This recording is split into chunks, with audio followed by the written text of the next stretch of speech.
그럼 두 번째 파트인 한국의 통화정책, 우리나라 통화정책에 대해서 살펴보도록 하겠습니다. 그래서 지난 파트에서 통화정책이라는 게 뭔가 어떤 일반론적인 것을 알아봤고, 그러면 이제 그런 일반론적인 배경 하에서 우리나라 통화정책은 구체적으로 어떻게 집행되는가 하는 것에 대해서 알아보도록 하겠습니다. 그래서 여기에는 크게 두 세부 파트로 나눠져 있습니다. 첫째는 물가안정 목표제, 한국의 통화정책을 물가안정 목표제, 인플레이션 타겟팅이라고 부르고 있습니다.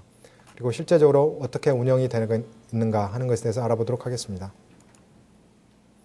먼저 물가안정 목표제라는 것은 아까 그 통화정책 목표 중에 하나가 이제 물가안정이 있었지 않습니까? 물가안정, 완전고용, 국제수지 균형 여러 가지가 있었는데, 이 물가안정 목표제라는 것은 기본 개념이 일정 기간 동안 달성해야 할 물가 상승률 목표치를 미리 제시하고 이에 맞추어 통화정책을 운영한다 하는 개념이 되겠습니다. 그래서 구체적으로는 물가 상승률 목표치를 다시 말하면 인플레이션, 올해 우리가 인플레이션 타겟 인플레이션을 얼마로 하겠습니다. 미리 이렇게 사람들한테 공표를 합니다. 이렇게 공표를 해놓고 이제 실제 인플레이션이 물론 이 목표치하고 같을 수도 있고 낮을 수도 있고 높을 수도 있는 거 아닙니까? 그래서 여러 가지 다양한 정보 변수, 다양한 인포메이션, 여기서 인포메이션이라는 것은 통화량, 금리, 환율, 주식이나 부동산 가격 같은 자산 가격 등을 이용해 가지고 앞으로 물가가 어떤 식으로 움직일 건가를 계속 예측을 합니다. 그래 가지고 그 미래의 그 실제 미래 예측치가 처음에 발표한 목표치에 이렇게 가도록 계속 금리를 조절하는 겁니다. 목표치는 정해져 있고 지금의 실제치와 내일의 실제치는 이제 매일매일 변하는 건데, 이 실제치가 목표치로 이렇게 가도록, 거기에 맞춰지도록 금리를 매일매일 조절하는 겁니다. 그래서 예를 들자면 물가 예상치를 3%로 물가 목표치를 3%로 했는데 지금 물가가 거의 한 2.89% 되고 있다. 그러면 당연히 금리를 올려가지고 이렇게 조금 시켜야 되겠죠. 근데 물가 목표치는 3%로 돼 있는데 지금 금리가 한 2%다. 목표치보다 너무 아래에 있다. 그러면은 금리를 낮추든가 그냥 가만히 놔두든가, 아무튼 올릴 필요는 없는 거죠. 올릴 이유는 없는 거죠. 그 목표치하고 비교를 해봤을 때. 그래서 이 지금의 시스템을 물가안정 목표제라고 하는데, 과거에는 중간 목표 관리제라고 그랬습니다. 그래서 그거하고 이렇게 어떻게 다른가 하는 것을 이제 이 슬라이드에서는 비교해서 나타내고 있습니다. 그래서 과거에는 이 최종 목표를 물가안정, 경제성장, 완전고용, 국제수지 균형 이렇게 여러 가지 잡다하게 생각을 했습니다. 근데 그동안에 쭉 경험을 해서 우리가 경험적으로 보다 보니까 중앙은행은 이 물가안정만 잘 이렇게 달성을 시키면은 나머지 경제성장이랄지 일자리랄지 국제수지 균형은 이렇게 부수적으로 이렇게 된다. 이런 경험을 우리가 얻은 겁니다. 근데 이 물가안정이 안 되면 다른 것은 안 되는데, 물가안정이라는 것은 2%에서 3% 정도 항상 물가가 일정한 수준으로 이렇게 높지도 낮지도 않은 수준으로 꾸준히 이렇게 상승해 가는 거. 그래서 경제가 항상 이렇게 꾸준히 확대 균형해 나가는 거. 그게 되면은 나머지 경제 성장이랄지 완전 고용이랄지 이런 게 자동이라기보다는 아무튼 큰 문제 없이 되더라는 그런 경험칙상에서 출발을 한 겁니다. 그래서 과거에는 채권시장에서 채권을 사고 팔거나 중앙은행의 대출, 재할인을 조절해 가지고 금리를 조절했습니다. 콜금리, 하루짜리 금리를. 그래서 하루짜리 금리를 조절하면은 그게 통화량이나 환율에 영향을 미쳐가지고 이 통화량이나 환율에 의해서 물가가 안정되고 뭐 경제성장이 완전 고용이 달성된다. 이렇게 생각을 했습니다. 그래서 상당히 이 경로가 굉장히 길었습니다. 공개시장 조작을 하고 그게 콜금리, 하루짜리 금리가 변하고 통화량이나 환율이 변하고 물가 안정이나 경제성장이 바뀌고, 그래서 굉장히 길게 이렇게 생각을 했는데, 지금은 굉장히 간단하게 이 최종 목표인 물가 안정을 위해서 수단은 똑같습니다. 역시 채권시장에서 채권을 사고 팔거나 중앙은행이 일반은행에 대해서 대출을 늘리거나 줄이거나 해가지고 금리나 통화를 조절을 합니다. 그래서 이 단기금리, 하루짜리 콜금리가 물가 안정에 직접적으로 영향을 미치도록 이 콜금리를 조절해 나간다. 다시 말하면 과거의 중간 목표를 생략하고 바로 단기금리가 물가 안정을 실제 물가가 이 목표 물가치에 이렇게 가까이 가도록 한다. 그런 개념이 되겠습니다. 그래서 이게 과거에는 4단계였는데 지금은 이제 3단계로 단순화됐는데 이렇게 단순화되었지만은 이렇게 단순화되기를 실제 집행하는 것은 굉장히 더 어려워졌다. 왜냐하면은 앞으로 물가가 어떻게 가야 할 건가를 계속 예측을 해야 되기 때문에 그게 현실적으로 쉽지는 않다. 이렇게 말씀드릴 수 있겠습니다. 그래서 앞으로 물가가 어떤 식으로 움직일까라는 것을 예측을 해야 되고 그 다음에 앞으로 물가가 목표치에 다가가도록 금리를 조절해야 되는데 내가 금리를 0.1% 조절하면 물가가 어떻게 바뀔까라는 그걸 정확하게 계산을 해야 되기 때문에 이게 현실적으로는 굉장히 어려운 일이다. 그렇게 말씀드릴 수 있겠습니다. 그래서 우리나라가 이렇게 과거 이 중간 목표 관리제 그걸 통화 타겟팅이라고도 했습니다.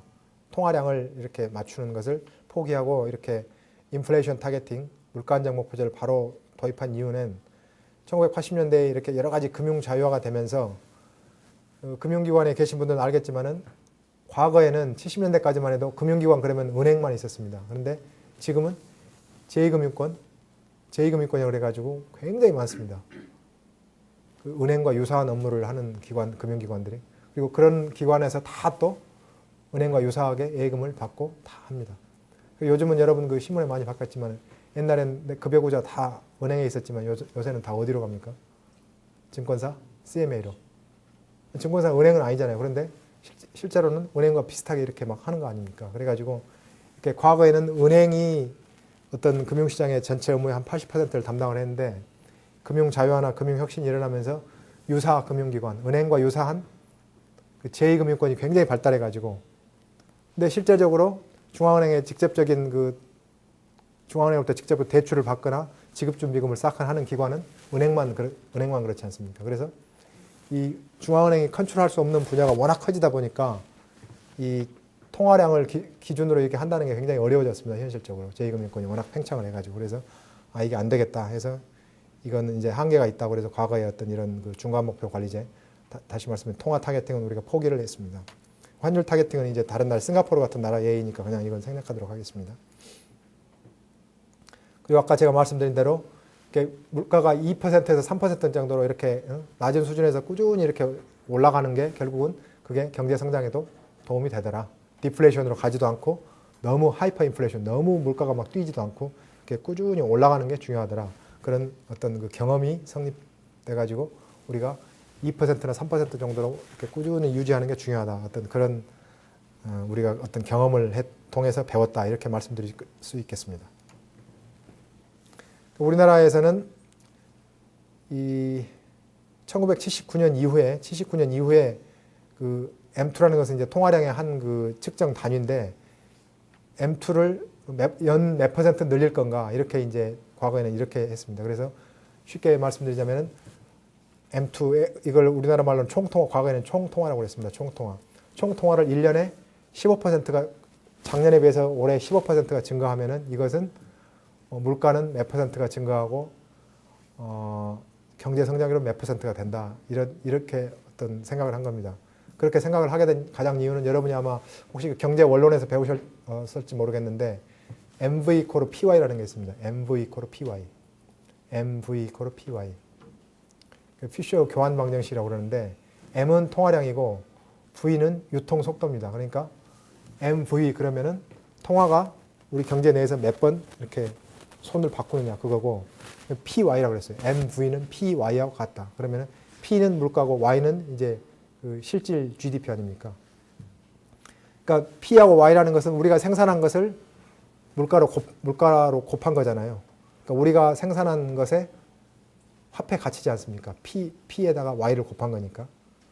그걸 다른 말로 하자면은 생산한 것은 시장에서 계속 사고 팔지 않습니까? 거래가 되지 않습니까? 그래서 실물이 이렇게 가면은 그 반대편으로는 실물이 이렇게 가면은 반대편으로는 돈이. 거래라는 게 그렇지 않습니까? 실물이 여기서 이렇게 가면은 그 반대편으로는 돈이 이렇게 가지 않습니까? 그래야 거래가 완결되니까. 그래서 PY는 실물. 우리가 전체 생산한 양은 Y다. 그 가격은 P다. 그러면 PY가 이렇게 가면은 그 반대편으로는 돈이 이렇게 가는 겁니다. 그게 사람이 몇 단계를 거치느냐. 그래서 V는 회전 속도. 그래서 MV는 PY하고 같을 수밖에 없지 않습니까? 그래서 PY가 이렇게 가면은 MV는 이렇게 간다. 이제 그런 배경 하에서 P하고 Y는 우리가 이제 목표를 정하고 우리가 경제 성장을 5% 해야 되겠다. 그러면 Y는 5% 증가하고 물가는 3% 하겠다. 그러면은 Y는 5%, P는 3%. 그러니까 8%가 되지 않습니까? PY는 8%인데 그러면 이제 MV를 해야 되잖아요. MV를. 근데 V는 유통속도니까 유통속도라는 것은 사람들이 얼마나 거래를 이렇게 하느냐 하는 거기 때문에 어떤 우리 그 거래 습관에 의해 가지고 거의 뭐 한 10년, 20년 거의 변하지 않고 일정한 겁니다. 그렇지 않습니까? 일반 사람들의 거래 관행이라는 게 하루아침에 이렇게 바뀌지 않잖아요. 10년, 20년을 두고 바뀌는 거죠. 그래서 V는 거의 일정하게 가는 겁니다. 그래서 물가 상승률 3%, 경제 성장률 5%, 그럼 8%라면은 우리가 M, V는 일정하니까 M은 우리가 작년에 비해서 8%를 증가시키면은 PY하고 같아지겠다. 이제 이런 가정하에서 우리가 올해는 그러면 우리가 할 일은 물가 3%, 경제 성장률 5%니까 우리가 할 수 있는 일은 돈만 8% 풀어주면 된다. 그 이상 넘어가면 물가가 인플레이션이고 만약 8%안 되면은 경제 성장이 5%가 안 되니까 우리가 하는 일은 통화가 8%딱 이렇게 증가하게 이것만 잘 관리하면 된다. 이제 과거에는 그랬습니다. 근데 그게 이제 아까 말씀드린 대로 제2금융권이 급격하게 성장을 하고 또 해외 부분에서 돈이 그냥 막 쏟아져 들어오고 하다 보니까 이게 그 통화 증가율을 8% 맞춰가지고서는 P하고 Y를 맞출 수가 없게 됐어요. 그래서 그건 포기하고 1990년대 후반 이후에 금리 자유화랄지 금융제도 여러 가지 자유화가 돼가지고 더 이상 안 되니까 이제 그건 포기하고 1997년 말 외환위기 때 한국은행법이 바뀌면서 이제 그러면 우리도 그냥 물가만 안정시키자. 그러면 나머지는 이렇게 많이 되는 것 같더라. 저절로 그쪽으로 가는 것 같더라. 우리가 물가만 3% 꾸준히 유지하면 성장이랄지 고용이라는 게 자동적으로 유지가 되는 것 같더라. 이렇게 이제 바뀌게 된 겁니다. 그럼 인플레이션 타겟팅이 어떤 식으로 도입됐느냐 하면은 놀랍게도 1990년에 뉴질랜드 중앙은행이 최초로 도입했습니다. 뉴질랜드 갔다 오신 분 혹시 계실지 모르겠는데 저도 물론 안 가봤습니다만 여기 인구가 얼마냐면은 뉴질랜드 인구가 350만인가 밖에 안 됩니다. 그 중에서 100만 명이 오클랜드에 삽니다. 우리나라 교민들 다 오클랜드에 살잖아요, 대부분. 근데 굉장히 작은 나라인데 어떻게 보면은 이 나라에서 이런 그 놀라운 제도를 처음에 도입을 했습니다. 그래가지고 현재 전 세계적으로 23개국에서 채택하고 있습니다. 보시면은 90년에 뉴질랜드가 채택하고 캐나다, 영국, 스웨덴, 호주, 한국, 폴란드, 브라질, 콜롬비아, 멕시코, 노르웨이. 그래서 아무튼 이 조그만 나라에서 만든 제도지만은 세계 많은 나라에서 대부분 채택하고 있다. 이렇게 말씀드릴 수 있겠습니다. 미국은 명시적으로 안 하고 있고 유럽은 이제 이렇게 통합이 돼가지고 한 나라가 이걸 하고 있지 않은데 그 유럽의 통합된 중앙은행을 ECB라고 합니다. 유로피안 센트럴 뱅크라고 그러는데 거기서도 내부적으로는 이 인플레이션 타겟팅에 의해서 이렇게 한다고 그럽니다. 그래서 이 조그만 나라가 도입한 제도가 지금은 거의 전 세계적으로 대부분 표준이 돼가고 있다. 이렇게 말씀드릴 수 있겠습니다. 물가 안정 목표제 특징은 물가 안정이 통화정책의 최우선 목표임을 법에다가 명시를 해놨습니다. 그리고 인플레이션 목표치를 사전에 공표를 했고 여기서 중요한 것은 이제 중앙은행이 정부와 협의해가지고 올해 우리 물가가 3%로 목표를 정하겠습니다. 그리고 이것을 꼭 잡겠습니다. 이렇게 발표를 했는데 실제 중요한 것은 사람들이 이걸 믿고 실제 자기가 경제 행위를 할 때 거기에 기준에서 해야 되지 않습니까? 우리가 그 인플레이션이 제일 중요하게 작용하는 때가 언제죠? 보통 우리 월급쟁이들 입장에서 임금 협상할 때. 이거 중요하잖아요. 물가가 올해 3%니까 내가 작년하고 내 생활 수준이 비교해가지고 똑같이 현상 유지하려면 최소한 내 임금은 3%는 올려줘야 되지 않습니까? 물가가 3%인데 임금 1%밖에 안 올리면 실제로 나는 작년에 비해서 내 그 생활 수준이 떨어진 거니까 이 말이 안 되잖아요. 그래서 이런 때 중요하고 임금 협상할 때 이게 물가 그 목표치가 중요하고 그 다음에 또 하나 중요한 것은 연금 받고 사시는 분들. 연금이라는 것도 그 생활 보장을 위해서 주는 건데 그 물가에 연동이 돼가지고 이렇게 계속 올려줘야 되잖아요. 물가는 계속 1년에 3, 4%씩 올라가는데 연금은 계속 한 달에 100만 원씩밖에 안 주면은 한 5년 지나면 나는 완전히 5년 전에 비해서 내 생활 수준은 거의 반으로 떨어지는 거니까 이거 말이 안 되지 않습니까? 그래서 연금도 물가하고 연동해서 이렇게 꾸준히 변한 거잖아요. 그래서 인플레이션 목표치라는 게 실제적으로 이렇게 굉장히 중요한 역할을 하는 거다. 임금 협상이랄지 연금 이렇게 연동시키는 거랄지. 그래서 실제 중요한 것은 사람들이 이걸 믿고 이렇게 될 거다 해서 자기가 의사결정, 경제행위, 임금 협상이랄지 연금액, 명목 연금 수령액 결정할 때 그걸 그대로 따라야 되는데 사람들이 그걸 안 믿고 내가 지금까지 경험으로 봤을 때 저거 믿을 수가 없다. 중앙은행하고 정부가 저렇게 발표했지만은 저건 말이 안 된다. 이렇게 해버리면은 이 제도는 도입 하나마나 아무 효과가 없습니다. 그래서 사람들이 중앙은행의 그 목표를 믿고 따라주는 게 굉장히 중요합니다. 그래서 실제 자기가 경제 활동에다 반영을 하는 게 그리고 사람들이 그걸 믿고 경제 활동에 반영을 하면은 실제 또 그렇게 되는 거죠. 임금 내가 물가 상승률만큼만 맞춰서 요구하면은 기업들 이윤도 적당히 보장이 되고 생산도 그대로 유지가 되고 그래서 실제 이걸 믿고 사람들이 경제 행위를 하면은 경제도 또 실제 그렇게 굴러간다 이런 얘기입니다. 그래서 어떻게 하면 중앙은행의 신뢰성을 높일 건가 해서 여러 가지 몇 가지 이렇게 좀 투명성을 높이는 그런 장치들이 있습니다. 그래서 운영 방식으로는 처음에 아까 말씀드린 물가 안정 목표를 설정합니다. 그리고 이 목표를 달성하기 위해서 가장 바람직한 콜금리 목표가 뭔가. 그래서 이 물가 목표치를 달성하기 위한 예를 들어서 물가 목표치가 3%라면은 콜금리를 이번 달에는 얼마로 해서 얼마로 이렇게 조절했다가 이렇게 그대로 가야 되겠다. 이런 어떤 시뮬레이션, 모의 실험을 해가지고 이런 콜금리 목표치를 조절합니다. 근데 이건 둘 다 목표치니까 실제 물가가 목표치하고 다를 수 있듯이 실제 콜금리도 목표치하고 물론 달라질 수 있습니다. 왜냐하면 하루짜리 금융시장에서는 모든 금융기관들이 참가해가지고 수시로 사고 파니까 목표치에서 벗어날 수가 있죠. 그럼 중앙은행이 벗어나려고 하면은 거기에 들어가가지고 못 벗어나게.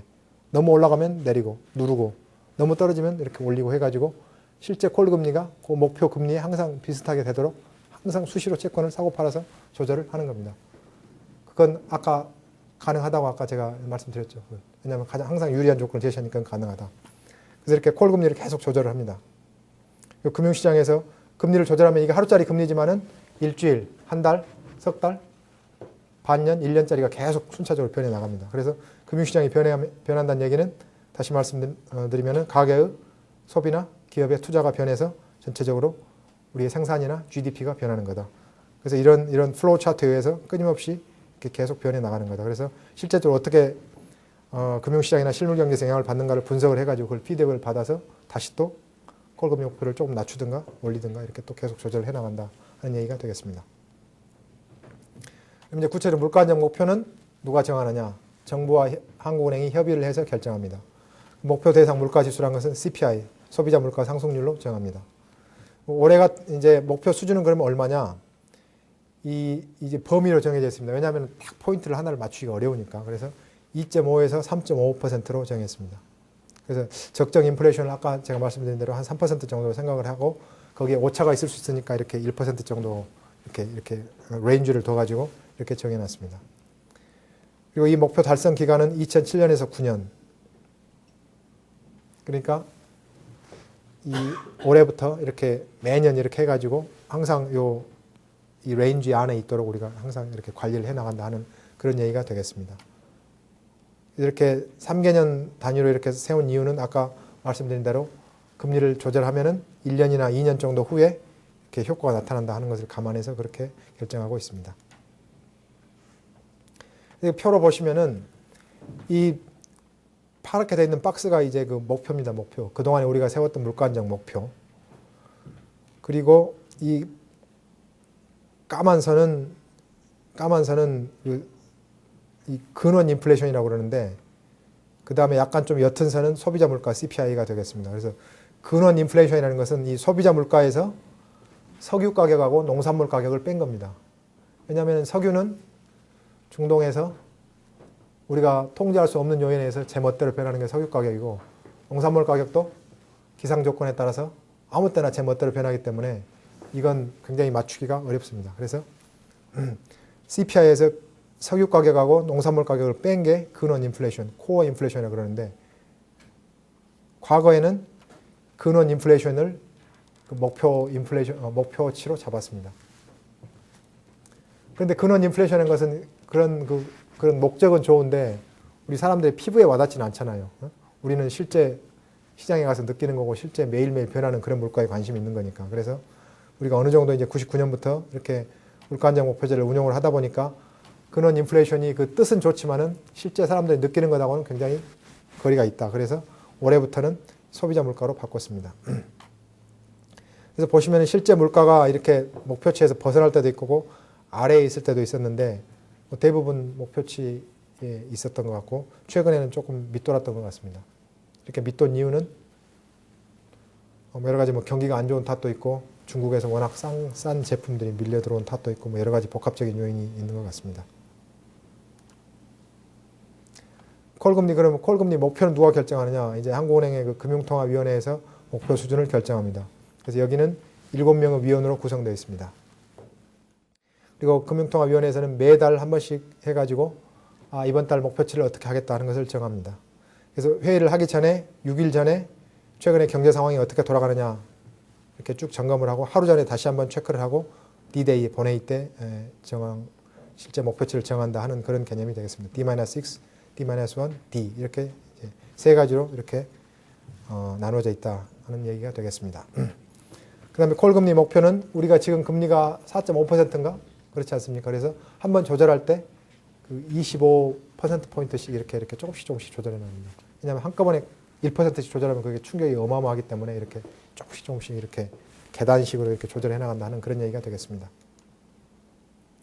금통위원 구성은 이 한국은행 총재와 부총재, 그 다음에 추천기관 5명을 추천기관 추천으로 이렇게 되어서 총 7명입니다. 추천기관을 보시면은 재경부 장관 추천, 한국은행 총재 추천, 금융감독위원회 위원장 추천, 전국은행연합회장 추천, 대한상공회사 회장 추천 이렇게 되어 있습니다. 이렇게 각계의 의견을 받아서 추천을 하는 이유는 금리라는 것은 한번 이렇게 오르거나 내리면은 그 영향을 모든 사람이 다 받잖아요. 무차별적으로. 금리가 이렇게 4%에서 5%로 바뀌면은 우리나라에 살고 있는 사람은 전부 다 영향을 받으니까 가급적이면은 각계의 다양한 의견을 골고루 반영해가지고 이걸 이렇게 결정하자 하는 그런 취지가 되겠습니다. 보시면은 7명인데 한국은행 총재, 부총재, 한국은행 총재가 추천하는 사람. 그래서 한국은행 총재가 이 금융통화위원회가 한국은행에 있지만 한국은행 총재가 마음대로 못합니다. 왜냐하면 7명 중에서 자기 편이 3명밖에 안 되니까. 그리고 나머지 재경부 장관은 이 사람은 좀 금리를 항상 내렸으면 하는 사람이잖아요. 경기를 부양시켜야 되니까. 금융감독위원회도 과거에는 이게 한국은행 내에 있었지만 지금은 따로 떨어져 나왔기 때문에 이 사람도 정부 쪽 입장에 가깝습니다. 전국은행연합회장도 민간인이라고 하지만 정부 입김이 상당히 셉니다. 대한상공회사 회장은 이건 기업하는 사람이기 때문에 또 이 사람도 금리를 항상 좀 낮췄으면은, 돈을 항상 풀었으면은 이런데 동조를 하는 사람입니다. 그래서 한국은행 총재가 금리를 올리려면은 반대편 사람 한 명을 이렇게 좀 자기 편으로 잘 끌어들여야 됩니다. 설득해가지고. 그래서 우리나라에서 금리를 올리는 데는 반대하는 사람이 굉장히 많습니다. 금리를 내리는 것은 대부분 다 찬성합니다. 왜냐하면 우선은 좋으니까. 금리 내리면 우선 좋잖아요. 당장. 우리도 좋고 기업들도 좋고 당장은 좋으니까. 그런데 조금 지나면 안 좋은데, 그래서 금리를 올리는 것은 저항 세력이 굉장히 많다. 금리를 올리는 건 쉽지가 않다. 현실적으로 굉장히 어렵다. 그래서 한국은행 총재가 올리고 싶으면은 정말 잘 나머지 4명 중에서 1명을 자기 편으로 잘 설득해서 왜냐하면 투표로 결정하니까. 그게 쉽지 않은 일이다. 그렇게 말씀드릴 수 있겠습니다.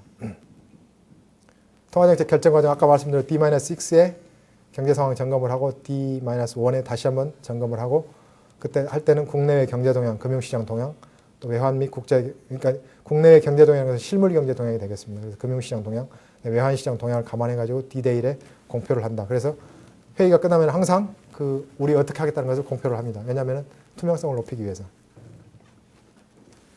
그래서 월중 통화정책 발표를 스테이트먼트라고 그러는데 항상 이렇게 포맷이 정해져 있습니다. 실물 경제는 어떻다. 물가는 어떻다. 금융시장에서는 어떻다. 이런 것을 종합적으로 감안해 가지고 콜금리 목표를 어떻게 하겠다. 이렇게 되어 있습니다. 그래서 샘플을 하나 보시겠습니다. 이게 통화정책 방향 금년 5월 10일자에 나온 건데 여기 보시면 실물 경제는 수출이 높은 증가세를 유지하고 있는 가운데 설비 투자가 꾸준히 늘어나고 민간 소비도 회복되는 조짐을 보이고 있으나 건설 투자는 다소 둔화된다. 그래서 여러분들 그 원론에 그 기억나시는지 모르겠는데 Y는 뭐 C 플러스 I 플러스 G 그거 있잖아요. Y는 C 플러스 I 플러스 G 플러스 X 마이너스 M. 그것대로 그대로 한 겁니다. 그러니까 Y 실물 경제는 수출 X 마이너스 M. 설비 투자는 I니까 I 인베스트먼트. 소비는 C. 그래서 Y는 C 플러스 I 플러스 G. GDP는 민간 소비 플러스 기업 투자 플러스 정부 지출이다. 뭐 그런 뜻으로. 그래서 그걸 그대로 따서 이렇게 간략하게 요약을 한 겁니다. 경상수지는 상품 수지 흑자를 유지했으나 뭐 대배당금 지급 등으로 뭐 적자를 기록했다. 상품 수지는 흑자지만 전체 경상수지는 적자다. 뭐 그런 얘기가 되겠습니다. 물가는 어떻다.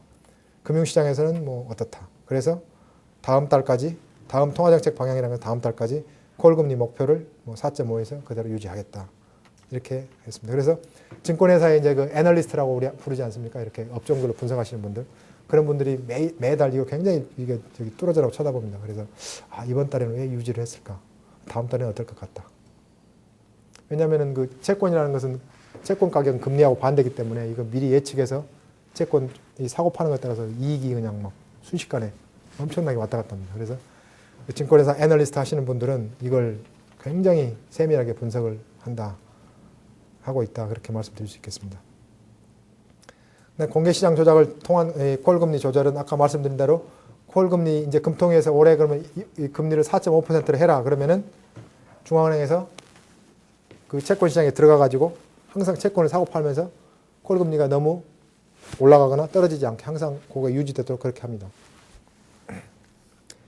왜냐하면 콜금리는 1차적으로 아까 제가 말씀드렸다시피 이 은행 입장에서 은행에 들어오는 돈과 나가는 돈이 매일매일 잔액이 일치하지 않기 때문에 그 과부족을 조절하기 위해서 매일매일 그 콜시장에서 자금을 이렇게 빌리거나 남은 돈을 가지고 있으면 그건 이자가 없는 돈이니까 하루짜리 또 빌려줘야 되잖아요. 그래서 매일매일 사고 팔고 하는데 그 과부족이 이렇게 부족이 심하면 콜금리가 이렇게 갑자기 급등할 수가 있습니다. 그럴 경우에는 중앙은행이 돈을 공급을 하고 너무 남아가지고 금리가 떨어질 것 같으면 또 돈을 빨아들이고 하는 식으로 해서 그 하루짜리 금리인 콜금리가 항상 그 목표 수준에서 이렇게 유지되도록 그렇게 하고 있습니다. 이건 공개시장 조작을 어떻게 운영하는가 하는 것은 이건 좀 테크니컬한 파트니까 그냥 이건 넘어가도록 하겠습니다. 그리고 또 공개시장 조작할 때 이게 사고 파는 채권이 뭔가 하는 건데 이것도 상당히 테크니컬한 파트인데 뭐 국공채랄지 그래서 뭐 통화안정증권이랄지 또는 RP 이렇게 뭐 이런 것들 이것도 상당히 테크니컬한 어떤 시장 조작 내용이기 때문에 뭐 길게 설명은 안 드리겠습니다. 보시면은 이 파란색으로 되어 있는 것은 목표 콜금리입니다. 그래서 보시면 아까 제가 말씀드렸듯이 금리가 이렇게 오르락내리락 한 게 아니고 계단식으로 한번 올라가면 이렇게 쭉 올라갔다가 가만히 있다가 또 내려오면 이렇게 계단식으로 이렇게 그렇게 돼 있잖아요. 그래서 우리가 지금 이 순간에 보면은 앞으로 금리가 어떻게 될지 잘 모르겠지만 이렇게 그래프를 길게 놓고 보면은 지금 우리가 올라가는 데 있구나 아니면 이렇게 수평에 있구나 아니면 내려가는 데 있구나 하는 어느 정도 짐작이 가능합니다. 보시면은 이 실제 콜금리가 이제 목표치를 중심으로 이렇게 오르락내리락 하잖아요. 물론 이렇게 굉장히 갑자기 튄 적도 있지만은 대부분 목표치를 중심으로 이렇게 움직이고 있지 않습니까? 최근에는 목표치보다 굉장히 이렇게 콜금리가 그 위에 있습니다. 이 이유는 지난번 연말에 그 지급 준비율을 10년 만에 이렇게 올려가지고 은행이 아까 그 5%만 쌓아야 되는데 갑자기 7% 쌓으라고 했지 않습니까? 작년에 돈이 너무 많아가지고 많이 풀려가지고 이렇게 은행들이 돈을 갑자기 많이 지급준비금을 한국은행에 쌓도록 하다 보니까 이렇게 금리가 이렇게 목표치보다 좀 이렇게 급등해가지고 돈이 부족하면은 금리는 올라가게 돼 있으니까. 그러니까 지급준비금을 옛날에는 5%만 싸도록 했는데 갑자기 7%를 싸도록 했기 때문에 그 효과가 이렇게 그래프상에서 지금 나타나고 있다 이렇게 말씀드릴 수 있겠습니다. 통화정책 투명성은 아까 말씀드린 대로 신뢰성 제고에 중요하다. 그래서 그럼 이런 신뢰성을 높이기 위해서는 통화정책 당국과 중앙은행과 일반 경제주체와 서로 이렇게 커뮤니케이션 하는 게 중요한데 어떻게 하느냐? 그러면은 매월하고 연초에 그 통화정책 방향 아까 제가 그 샘플 보여드린 그걸 매번 공표를 하고 금통위에서 어떻게 결정을 했는가 하는 걸 이름은 생략하고 이름은 익명으로 처리해가지고 그걸 이렇게 의사록을 공개를 합니다. 의사록을. 이게 샘플을 보여드리겠습니다. 그 다음에 3월하고 9월에 그 통화신용정책 보고서를 발간하고 한국은행 총재가 수시로 연설이나 강연 등을 통해 가지고 우리 앞으로 어떻게 하겠습니다 하고 이렇게 합니다. 보통 우리는 다 그냥 무심코 지나치지만은 아까 제가 말씀드린 대로 채권 시장에서 채권 하시는 분들이나 증권회사 애널리스트 하시는 분들은 하나도 안 놓치고 뾰루자라고 그걸 분석해서 이렇게 제공을 합니다. 그게 그 우리가 이제 그 주식 사고 팔 때 많이 참고하는 어떤 그런 분석 자료의 밑바탕이 되기도 합니다. 이건 금융통화위원회 의사록 공개하는 의사록인데 이건 아마 3월 22일 날 회의했던 겁니다. 그래서 출석위원은 뭐 이성택, 강문수 금통위원들이 있고 참여자는 한국은행 뭐 임원들하고 뭐 주요 국장들이 있습니다. 여기 보시면은 이 토의 결과를 쭉 요약을 해놨는데 여기 이 위원이 이제 이렇게 7명 있지 않습니까? 그런데 아까 애널리스트들은 이걸 매번 쭉 읽으니까 사람 이름은 익명으로 처리되어 있지만은 이제 성향을 압니다. 그래서 이 사람은 이 발언은 이 중에서 어떤 사람이 했다 이렇게 짐작을 합니다. 그럼 그게 또 그대로 맞습니다. 왜냐하면 이걸 계속 읽다 보면은 이 사람 성향은 어떤 사람이다 이렇게 7명 중에서 이 사람은 어떤 성향이다 어떤 성향이다 이렇게 다 알 수 있습니다. 자, 그럼 마지막 이제 5분 남았는데 그러면 실제 이제 우리나라 외환위기 이후에 통화정책을 어떤 식으로 운영했나는 것을 슬라이드 석장을 통해서 간략히 말씀드리겠습니다. 아까 말씀드렸다시피 콜금리 조절은 기본적으로 GDP하고 여기 GDP는 이겁니다. 물가하고 그걸 감안해 가지고 금리를 조절합니다. 보시면 이게 외환위기 때 우리나라가 굉장히 마이너스 성장을 기록했고 외환위기 이후에 다시 급격히 좋아졌다가 이렇게 GDP는 이런 모습을 보이고 있습니다. 근데 물가는 이제 이때가 외환 위기지 않습니까? 성장은 마이너스, 물가는 엄청나게 높았고 금리도 폭등을 했고 보시면 외환 위기 이후에는 평균 물가가 이렇게 굉장히 높습니다. 여기가 평균이지 않습니까? 여기가 이렇게 평균. 외환 위기 이후에는 평균이 이렇게 뚝 떨어졌습니다. 여기서 여기로. 물가가 이렇게 낮다 보니까 아까 말씀드렸다시피 물가 목표가 우리가 걱정 안 해도 되잖아요. 물가는 잘 유지가 되니까. 왜냐하면 이게 이렇게 된 이유에는 주로 그 차이나 이펙트가 굉장히 큽니다. 차이나 효과가. 저가품들이 워낙 많이 쏟아져 들어다 보니까. 그래서 상대적으로 우리가 여기에는 좀 물가에는 신경을 덜 썼습니다. 왜냐하면은 물가가 워낙 낮게 잘 유지가 되니까 중국에서 계속 싼 제품이 들어가지고. 그래서 외환위기 이후에 이제 우리가 그 어떤 그때 굉장히 이제 그 구조조정을 비롯해서 이게 안 좋았기 때문에 실물 경제가 상대적으로 금리를 굉장히 낮게 유지를 했습니다. 아시겠죠? 금리가 굉장히 과거에 높았다가 이렇게 폭등을 했다가 외환위기 이후에는 굉장히 낮게 이렇게 가만히 이렇게 거의 변화없이 움직이지 않습니까? 그래서 어떻게 보면 실물 경제를 이렇게 좀 부추기려고 금리를 낮게 유지한 건데 이게 물론 실물 경제에 도움이 됐기도 하겠지만 엉뚱한 대로 우리가 잘 알다시피 엉뚱한 대로 그래서 이건 통화량과 금리를 이제 비교해 놓은 겁니다. 그래서 통화량과 금리는 거꾸로 가지 않습니까? 금리라는 건 돈의 양이니까. 그래서 이게 금리가 높으면은 통화량은 이건 좀 상당히 예외적인 경우네. 외환위기 때니까. 그때는 상당히 예외적인 경우. 어쨌거나 금리는 높고 통화 증가율은 낮고. 그 다음에 그래서 이건 상당히 좀 예외적인 경우고 통화 증가율이 높으면은 금리는 이렇게 떨어지게 마련 아닙니까? 그렇죠. 통화 증가율이 낮으면 금리는 이렇게 좀 올라가고, 그죠? 통화 증가율이 높으면 또 금리는 떨어지고 그런 식으로 이렇게 통화량과 금리는 서로 이렇게 거꾸로 움직이는데 이 예외적인 경우를 빼고는 그래서 우리가 금리를 이렇게 낮게 유지했다는 이유는 그만큼 돈이 이렇게 많이 풀렸다 그런 얘기가 되겠습니다. 그래서 어떻게 보면 이렇게 좀 금리를 낮게 유지하고 이렇게 통화량을 많이 푼 이유는 우리가 실물 경기를 좀 이렇게 부양하자 그런 취지였는데 돈이 그렇게 많이 가다 보니까 이 돈이 우리가 잘 알다시피 부동산 쪽으로 좀 많이 갔습니다. 그래가지고 이것은 이제 그 주택가격, 집값 그 증가율입니다. 그래서 이때 이 88년, 90년 이때 굉장히 집값이 폭등을 했잖아요. 그 올림픽 이후에 88 올림픽 이후에 그리고 이때 그냥 워낙 집값이 폭등을 하니까 이제 그때 그 80년대 말에 이제 신도시 지었지 않습니까? 그 5개 신도시. 그래가지고 90년대는 거의 집값이 이제 마이너스, 계속 마이너스였습니다. 왜냐하면 이때 워낙 공급을 많이 했기 때문에 신도시 200만 원 건설을 해가지고. 그래서 사실 90년대는 집값이 거의 이렇게 안정이 되다가 외환위기 때 또 한번 폭락을 했습니다. 이렇게 집값이 굉장히 폭락을 했어요. 그러면서 외환위기 후에 우리가 이렇게 좀 금리를 낮게 유지하고 돈을 이렇게 넉넉하게 공급을 하다 보니까 뭐죠? 녹색은 M3 그러니까 그 광의의 통화고 그 다음에 빨간 선은 이 그 은행 그 대출 잔액입니다. 대출 잔액 증가율입니다.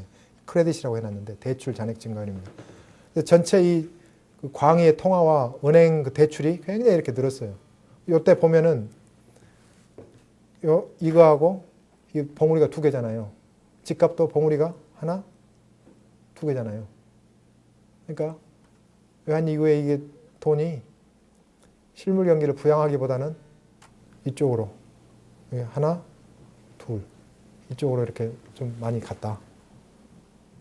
그래서 사실 우리가 조금 일찍 더 이렇게 돈을 좀 환수를 했어야 되는데 사실 좀 여러 가지 그 경기가 계속 안 좋았고 또 외환위기 이후에 그걸 극복하는 과정에서 돈을 환수한다는 건 사실 어렵잖아요. 왜냐하면 굉장히 어려웠으니까 그때 여러 가지로. 그래서 그런 측면에서 금리를 낮게 유지한 건 좋았는데 왜냐하면 외환위기 동안에 거의 금리가 20% 폭등했으니까 그게 우리가 생각지도 못하는 부작용이 이런 식으로 나타났다.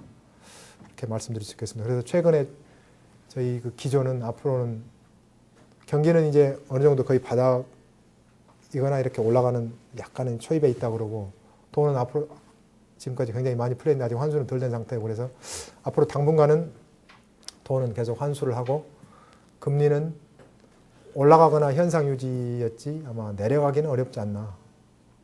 물론 뭐 또 바뀔 수는 있겠지만은 전체적인 그 흐름으로 봤을 때 그런 느낌이 듭니다. 그럼 이상으로 우리나라 통화정책에 대한 강의를 마치겠습니다. 정확히 9시 된 것 같습니다. 감사합니다.